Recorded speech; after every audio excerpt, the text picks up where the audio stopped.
káàbọ̀ sórí kọ̀ǹṣẹ́ bí ó tó wà lẹ́gbẹ̀ẹ́ mi àti máa pílẹ̀ fún yín tó bá jẹ́ ìgbà àkọ́kọ́ lẹ́ ń darapọ̀ mọ́ wa ẹ bá wa subscribe like comment so that ẹ lè máa jẹ àǹfààní tó ń lọ lórí kọ̀ǹṣẹ́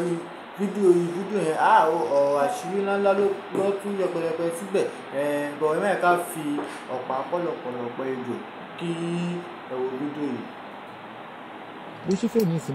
mo rí update kan lọ́dọ̀ jókòó tádé yìí pé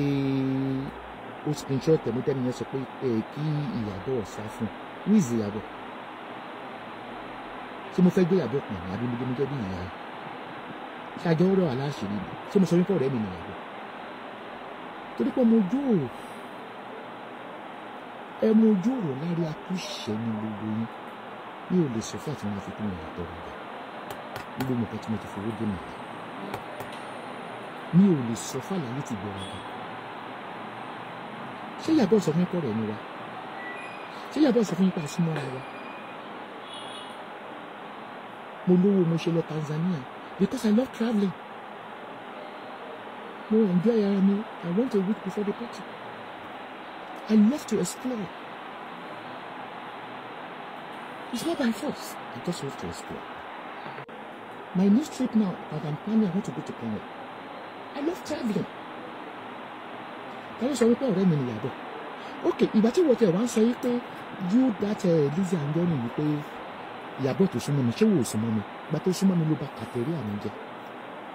Nínú mi dẹ́ẹ̀dù kó sọ nínú tó ìtẹ̀lálẹ̀ yìí pé Esabod ò kì í bú individual. I don't come for individual. Oníṣẹ́ ó fẹ́ náà rẹ̀ sọ́mi tó kò ṣe tó ìṣẹ̀parí oníṣẹ́ gọ́ọ̀mẹ̀ntì ni mo máa ń ṣe. Ẹ̀yin lè máa ń kó fracas wá bẹ́ẹ̀ I'm not a fracas person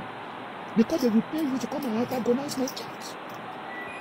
Ìmọ̀ ṣe fọba kan wá fún yín lọ́wọ́ èyí ló máa ń sọ gòmè màdé fún yín lẹ́ẹ̀kan torí mo mọ̀ pé ẹ̀mí láìfù òkè máa ṣe ọ̀nà àná kájọ máa búra wa àjọṣe ìgbìmọ̀ rẹ̀ torí you cannot differ. Ṣé tí Ìyábọ̀ lè bá mi san owó ilé mi ni àbíkú lè san owó mọ́tò mi kó má ti sọ kí Ìyábọ̀ sá fún yín ṣé máa fẹ́ mú Ìyábọ̀ lọ́rẹ̀ẹ́ tí máa ń pè ní 24 hours àdìwà láyé ó gbé fóònù tó kí lájọ fẹ́ sọ.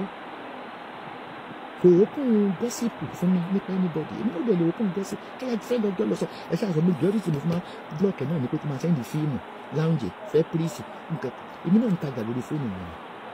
èmi ò dẹ̀ pé mò ń gbé iṣẹ́ mi kí n máa jù sínú WhatsApp àwọn èèyàn tó yí kan gbé nọ́mbà kí ni ìtumọ̀ pé kó sá fún mi náà éèjì jìnnà síra mi àgàn ni mí ní mi ìrọ̀ ọmọ mi àbí dublin tó kọ́ làwọn ọmọ mi àti ọmọ mi wà ṣé mo ní mo wà bọ́ọ̀ ni ṣé mi ń gbé Nàìjíríà ní fẹ́ fún mi Ìyábọ̀ nìyẹn àbí mò ń lọ pátí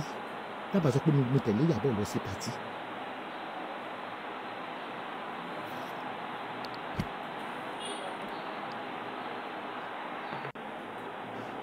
You get what I mean?